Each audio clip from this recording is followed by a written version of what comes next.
Professor Jason Arday's case has sparked a fierce debate about the role of the media and the consequences of culture war coverage. Marina Purkiss argues that the sheer scale of attention was deeply disproportionate, claiming that a private individual was turned into the center of a national controversy. Critics say the coverage went beyond accountability and became a damaging media storm. Now, Wayman Bennett and Marina Purkiss are challenging what they describe as a wider pattern of double standards, and asking whether the media focused on truth or simply fueled another political battle. That's what we start off with the Mirror's terrible story. Thousands back appeal for tragic academic Jason.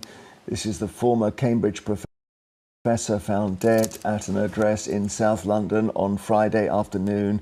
Jason Arde resigned as a professor of sociology of education after allegations of plagiarism and questions about some of his achievements. He had denied the claims, and his family have since said the campaign of misinformation was simply too much for him to take. So let's speak to Wayman Bennett, who is from Stand Up to Racism. And Wayman, you're one of those organising a vigil tonight. Hello. Good morning, Jeremy. Thank you very much for having me on the show. And once again, I want to send condolences and solidarity to the family of Jason for what they've suffered. Tell me what's bringing together the people who are gathering tonight. Firstly, the first thing is that we want Jason remembered for his extraordinary gifts that he had, but also we're quite angry about his treatment. We're angry about the treatment they received from Cambridge, but in particular, we're angry about a kind of witch hunt that took place in the press against him that portrayed him in the most negative light possible, and then basically wouldn't give him the breathing space both to exonerate himself and at the same time to present himself as a normal, decent human being. And we believe that if he wasn't black, if he wasn't a professor, that he wouldn't have been treated like this. And the forces that came against him, Hofsness, the person that made the original complaint, actually is a racial supremacist, is a man that believes in eugenics, that bumps in the head or the size of people's skulls determine how intelligent they are. And he was presented, not in the red tops as being an expert, but inside mainstream media as being that, and was never exposed that he himself is a fraud. And the research that he's based on is a fraud. He is presented as somebody making a normally reasonable complaint. So I've got that's a fraud. I mean, Nathan Kofnas was let go from Cambridge, dismissed, and you're right, has said some undoubtedly racist things. He's the one who wrote the initial Substack, though, that I did read at the time, which had this sort of passages from Mr. Arday against other passages that were the same. And he said that amounts to plagiarism. And that's where the whole thing started. Now we look back.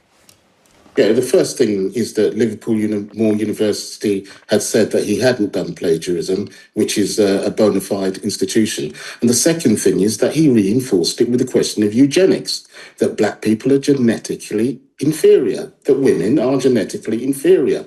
Now, what I want to know is why somebody who's so discredited that both the students and the body said that he wasn't fit to teach at Cambridge University is allowed to carry out a vendetta against a black person simply because they're black, not because he thought of intellectual or the question of pedagogical formula. He wanted to carry out a vendetta, and he was aided and abetted by some very serious people in the media, and we're going to hold them to account. Because we do not believe, look, there's 4 professors at Cambridge that are being done right now for sexual harassment. They've been held back, and for different reasons, I won't name them, but I'm happy to name them, and they've had none of that treatment. The correlation between them and Jason is that he's black. What do you think, Marina? I think our press hounded him to death because he was, to speak to Wayman's point there, he worked for the narrative, which is anti-DEI, anti-woke, anti-black. Let's be honest. 188 articles on this man who is not a public figure over 9 days. That is that they just ceased to see him as a human. It was a blood sport for them. The Telegraph, the Times, the Spectator disgusting. They have blood on their hands for this man. He is a human. They just thought clickbait was more important. The Times even had articles on Jason Arday where they was paid for advertising. And I just want to call out Julia Hartley-Brewer, you disgusting, vile woman, in my opinion, for what you posted on social yesterday, which says, she wrote, I'm pretty sure Jason Arday's huge book advance would be enough to cover his funeral costs. Give your money to a more deserving cause. What is wrong with you? Not good. What is wrong with you? Bad. What do you think, though, James? Because you've written pieces on it. I mean, full disclosure, I wrote a piece for The Spectator a couple of weeks ago about the whole saga, which I stand by, because what I was attacking specifically was not so much Jason Arday, but was the Metropolitan Police for having a 4-month-long investigation into a journalist from the Times Higher Education Supplement who emailed him for a right of reply. And in return, he was issued with a very threatening letter by lawyers called Carter Ruck, and there was a 4-month-long police investigation, which I think is pretty disgraceful. And yes, Nathan Kofnas is a despicable character, but there was a story here that needed investigating, and this is a terrible tragedy, but I think we would be compounding it if we said that it is not the role of the press to look into allegations of plagiarism. It's about proportionality. It was incredibly disproportionate. I was on holiday. I was not in the news. I'm getting push notifications about Jason Arday constantly. I'm going, who the hell is this person? Is this a public figure that I don't know about? No, it's a black professor. Yeah, Wayman, it's awful when these things become culture wars, and it seems as if we're going to try to clarify the two sides here.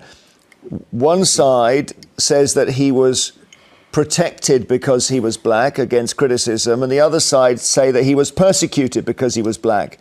And we now see actually this war between the two sides is getting even worse. The premise that was put forward is that black people and women or people LGBT are not intellectually capable of doing the job.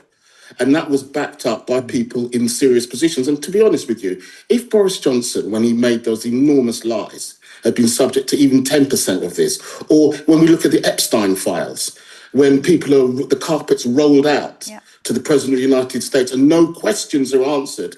On this program, any of this program, no one put these questions to him. If that was the same, if we talk about equality, then that's what would have been done. That's not what's been done. And the reason why it's not been... Sorry, Wayman, I was going to say, just tell us where you're all meeting tonight.